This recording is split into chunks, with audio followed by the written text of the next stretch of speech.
Hello, everybody, and welcome to All Lines Technologies Q&A with an expert. Today, we're going to be talking to Bill Millard. He's an in-house solution architect who's a specialist in hybrid technologies. The topic we'll be discussing today is backup for Microsoft 365. A big issue within that is that Microsoft does not back up your 365 data. So why, as a business owner, would I need to back up my Microsoft 365 data, and why aren't they doing that already? Well, yeah, that's a good question.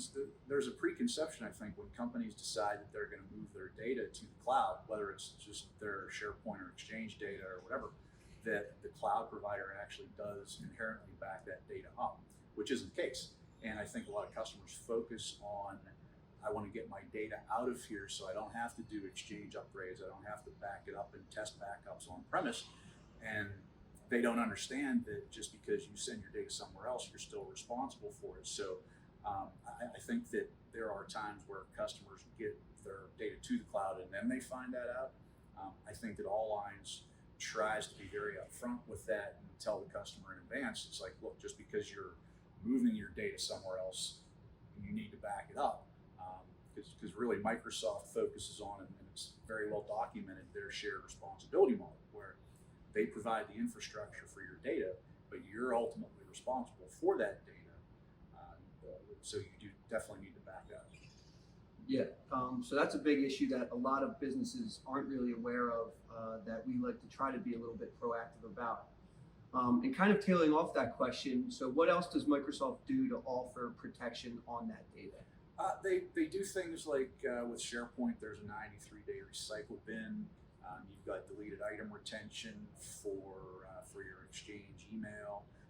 You can do things like legal hold, things like that for email to hold things for a longer period, but they do just have those set short-term protections in place.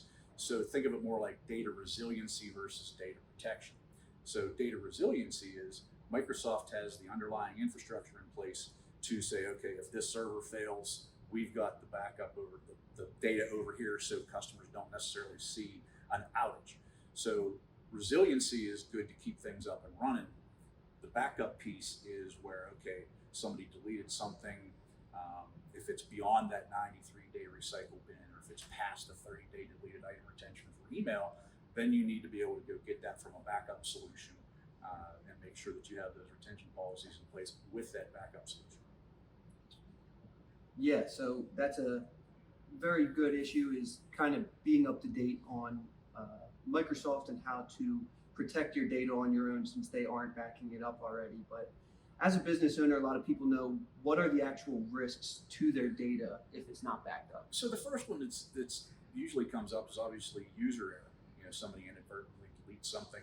A lot of times you can recover from that with those short-term retentions that Microsoft has built in.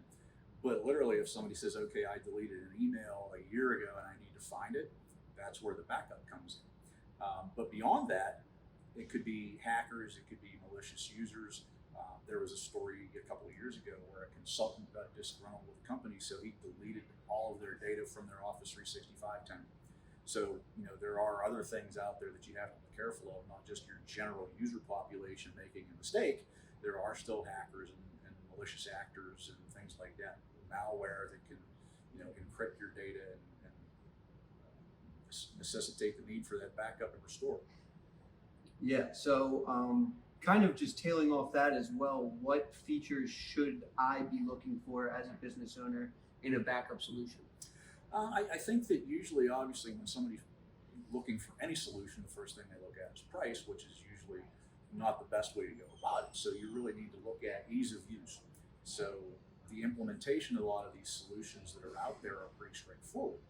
You just connect to the tenant, you start to set up some backup jobs, but really where it comes down to the most important pieces is how easy is it to use, and how easy is it to restore your data, and how quickly can you restore it. A lot of times you don't really know that until you do some testing. So, most of the vendors will let you do a POC, to try and drive the solution for a little while, see how it works. But usually it's ease of use, flexibility too.